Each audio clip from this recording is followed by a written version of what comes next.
Hello बच्चों, देखो बच्चों, नीट के प्रीवियस ईयर जो 2020 का जो क्वेश्चन आया है उसका मैं एनालिसिस कर रहा हूं, डिस्कशन कर रहा हूं। तीसरा सेक्शन हीट में कितने क्वेश्चन आए थे, जैसे देखिए मैं टॉपिक वाइज डिस्कशन कर रहा हूं। तो हीट से कितने आए थे? हीट से टोटल 5 क्वेश्चन बच्चों पूछे गए थे और एनसीईआरटी के 3 चैप्टरों में हीट है आपका। पहला 11वें चैप्टर में थर्मल प्रॉपर्टीज ऑफ मैटर में है, 12वें चैप्टर में थर्मोडायनेमिक्स में है, 13वें चैप्टर में काइनेटिक थ्योरी ऑफ गैसेस में है। और इस हीट से मैं आपको 5 क्वेश्चन आए थे परंपरागत तरीके से। हर साल 5 क्वेश्चन आते हैं, 5 या 4 या कभी 6 आ जाता है। तो इसमें कोई चेंज नहीं हुआ था। इस बार सिर्फ मैकेनिक्स धोखा दिया, मैकेनिक्स में 8 क्वेश्चन हो गया। हर साल 12 से 14 क्वेश्चन आया था, इस साल 8 क्वेश्चन हो गया। तो ये कुल 5 क्वेश्चन आए थे। कोड G3 मेरे पास है, उसमें क्वेश्चन नंबर 42 जो है, ठीक है, ये आपका थर्मल प्रॉपर्टीज ऑफ मैटर से ये आया था 1 क्वेश्चन। थर्मोडायनेमिक्स से क्वेश्चन नंबर 11 आया था 1 क्वेश्चन। और काइनेटिक थ्योरी ऑफ गैसेस से इस बार देखिएगा, ठीक है, ये भी आपका क्या है, बहुत जबरदस्त हो गया था, चूहा भी शेर हो गया था। 8, 6 और 12 क्वेश्चन नंबर यानी 3 क्वेश्चन पूछे गए थे। अब जैसे बाकी 2 का मैं सबका मैं टॉपिक वाइज डिस्कशन कर रहा हूं। कोई 8 टॉपिक होते हैं बेटा, और उन 8 टॉपिकों को मैं यहां पे क्या डिस्कस कर रहा हूं टॉपिक वाइज।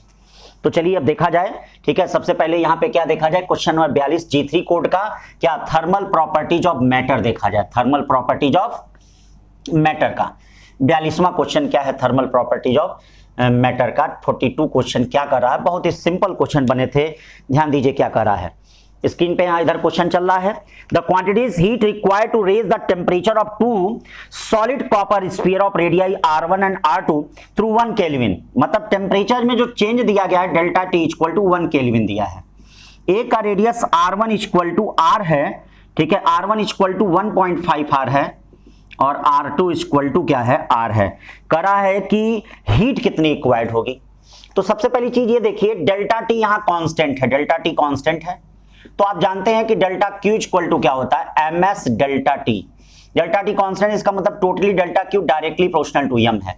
अब देखिए मास बॉडी कैसी है, ठीक है, सॉलिड है, स्फीयर है।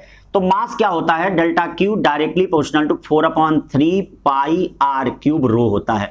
इसका मतलब टोटली कहने का मतलब क्या है, delta Q directly proportional to r का क्यूब हो गया। यानी ये भी देखिए बहुत अच्छा क्वेश्चन, हीट जो है वह रेडियस पे डिपेंड कर रहा है, यानी हीट डायरेक्टली प्रोपोर्शनल टू देखिए क्या हो रहा है, r क्यूब हो रहा है। देखें भाई, देखिए डेल्टा T तो 1 केल्विन दोनों के टेम्परेचर में चेंज कर रहे हैं, उसमें तो कोई दिक्कत नहीं है। यहां delta Q directly proportional to कितना हो गया, R क्यूब हो गया। और ये देखिए, ये डेल्टा Q अगर directly proportional to R cube हो जाएगा तो इसका मतलब क्या हो गया, delta Q1 upon delta Q2 equal to R1 upon R2 का होल क्यूब। अभी देखिए R1 है कितना, 1.5 R अपॉन R का होल क्यूब, क्यों यही तो है। तो 1.5 का मतलब क्या हो गया, 27/8। अब देख लीजिए क्या 27/8 इसमें कोई ऑप्शन है, हाँ है, फोर्थ वाला ऑप्शन इसमें जो है 27/8 है। तो इसीलिए कौन सा सही है, फोर्थ वाला इसमें सही है।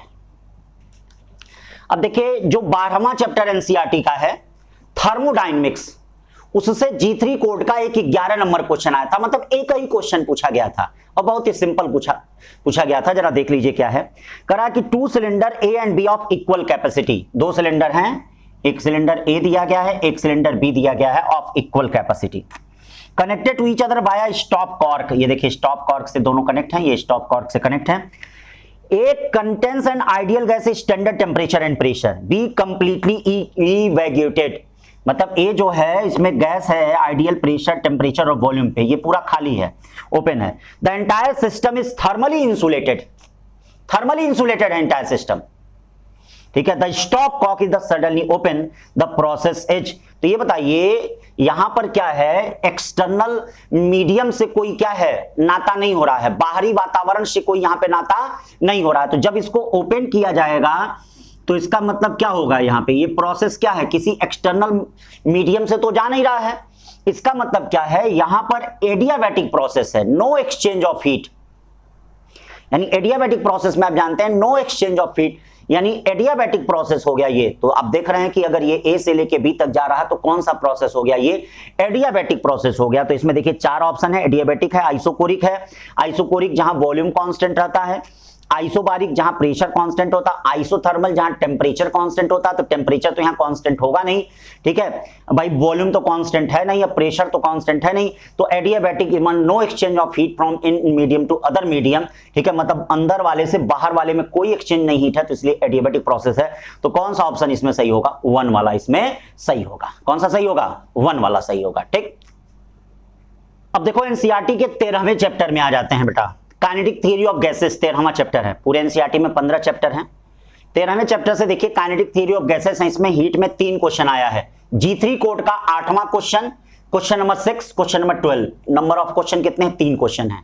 तो चलिए सबसे पहले 8 देख लेते हैं। सबसे पहले क्या है इसमें, देख लेते हैं कौन कौन से क्वेश्चन हैं, ठीक है। तो 8 देखेंगे, ये देखिए 8, 6 और 12 देख लेते हैं। तो सबसे पहले 8 देख लेते हैं कि 8 कौन सा क्वेश्चन है, ठीक है। तो चलिए क्वेश्चन नंबर 8 देख लें या 6 से देख लें, ऐसा देखें, ऐसे देखिए, ये देखिए, ये 6 पहले देख लेते हैं, फिर 8 देख लेते हैं, फिर 12 देखते हैं, सीक्वेंस अच्छा रहेगा, ठीक है ना। तो चलिए 6 तो बहुत ही आसान है। 6 क्वेश्चन क्या कर रहा है, ये देखिए 6 है, 6 ध्यान दीजिएगा, 6 कर रहा था average thermal energy of mono atomic gas. तो ये बताइए मोनो एटॉमिक गैस की जो एनर्जी होती है equal to F/2 by RT, ये KT यही तो होती है, बोल्ट्जमैन कांस्टेंट। तो ये बताइए मोनो एटॉमिक गैस में डिग्री ऑफ फ्रीडम कितना होता है?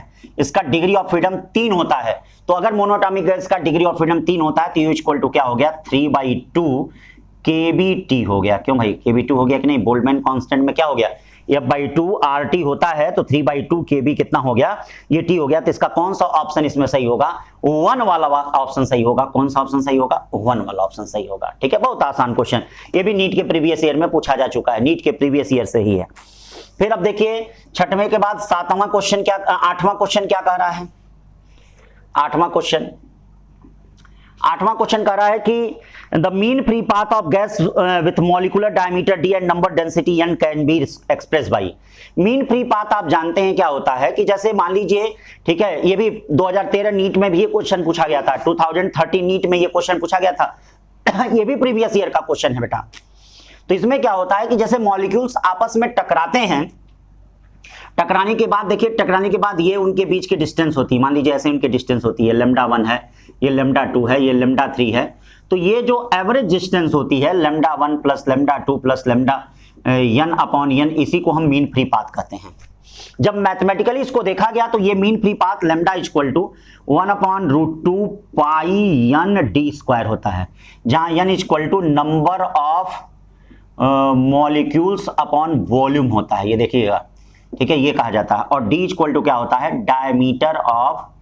डायमीटर ऑफ वॉल्यूम कहा जाता है। अब इसको अलग अलग PV इक्वल टू nRT में प्रयोग करके इसके और कई फार्मूले होते हैं जो हो सकता है नेक्स्ट ईयर पूछा जाए। तो ये 2013 के नीट में भी पूछा गया था, और ये lambda equal to 1/√2 pi n/d का स्क्वायर हो गया। अब देखिए इसमें कौन सा इसमें ऑप्शन दे रहा है, इसके अनुसार ऑप्शन नंबर 1 दे रहा है। तो ये हो गया आपका 8वां क्वेश्चन, ठीक है, क्वेश्चन नंबर 8वां। फिर देखिए 12वां क्वेश्चन नंबर क्या है? 12वां क्वेश्चन नंबर अब देखते हैं इसमें क्या है बेटा। 12वां देख रहे हैं किस तरह से सिंपल चीजें पूछी जा रही हैं। 12वां क्वेश्चन नंबर देखिए क्या कह रहा है, ध्यान दीजिए, स्क्रीन पे क्वेश्चन चल रहा होगा। हाँ, ये भी काइनेटिक थ्योरी ऑफ गैसेस से ही बना है। कह रहा है cylindrical contains hydrogen gas, hydrogen का molecular mass m equal to 2 × 10⁻³ kg, ठीक है, देखिएगा ग्राम में होता है। प्रेशर दिया है, प्रेशर क्या दिया है? 249 × 10⁻³ पास्कल। और ये देखिए टेम्परेचर दिया है, temperature 27 + 273 equal to 300 kelvin. R दिया है, R equal to 8.3 joule mole power -1 kelvin power -1। क्या पूछा है? डेंसिटी पूछा है। क्या पूछा है? डेंसिटी। आप सभी लोगों को मालूम है PV इक्वल टू RT, क्यों पता है कि नहीं? PV equal to RT। वॉल्यूम क्या होता है? मास अपॉन डेंसिटी होता है, ठीक है, मास अपॉन डेंसिटी होता है। क्यों भाई? वॉल्यूम kg हो गया, kg/m³ हो गया, सही है। RT हो गया सही है भाई। वॉल्यूम मास अपॉन डेंसिटी, या रो इक्वल टू क्या हो जाएगा? ये देखिए PM, या n से भी सकते हैं। नंबर ऑफ मोल क्या होता है? ये नंबर ऑफ मोल क्या होता है? Mass upon molecular mass, mass upon ऐसे भी कर सकते हैं, ठीक है, मास अपॉन मॉलिक्यूलर मास भी कर सकते हैं, कोई दिक्कत नहीं है, ठीक है, वहां से भी वही चीज आएगा, ठीक है। चलिए यहां से नहीं करना चाहते हैं तो कोई बात नहीं है। तो अब ये देखिए क्या हो जाएगा, ठीक है, ये जो मास आएगा इस मास से कट जाएगा, तो सिस्टमेटिक करिए।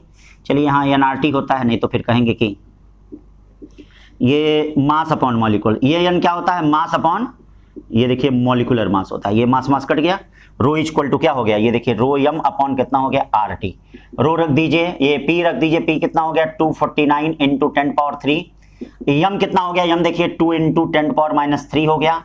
अब ये देखिए ये क्या हो गया, R क्या हो गया 8.31 हो गया, टेम्परेचर कितना हो गया 300 केल्विन हो गया। इसको जब सॉल्व करते हैं हम लोग, ये देखिए सॉल्व कर रहे हैं, तो इसमें ऑप्शन जो है 0.2 kg पर metre cube, 0.2 kg metre cube, option number 1 आपका यहाँ पे क्या है, सही है। तो इस तरह से देखिए बच्चों, आपने ये देखा कि हीट में जो टोटल 5 क्वेश्चन आए हैं वह बहुत ही आसान आए हैं और सारे प्रीवियस ईयर से, ये भी प्रीवियस ईयर में नीट में आपके दिया है।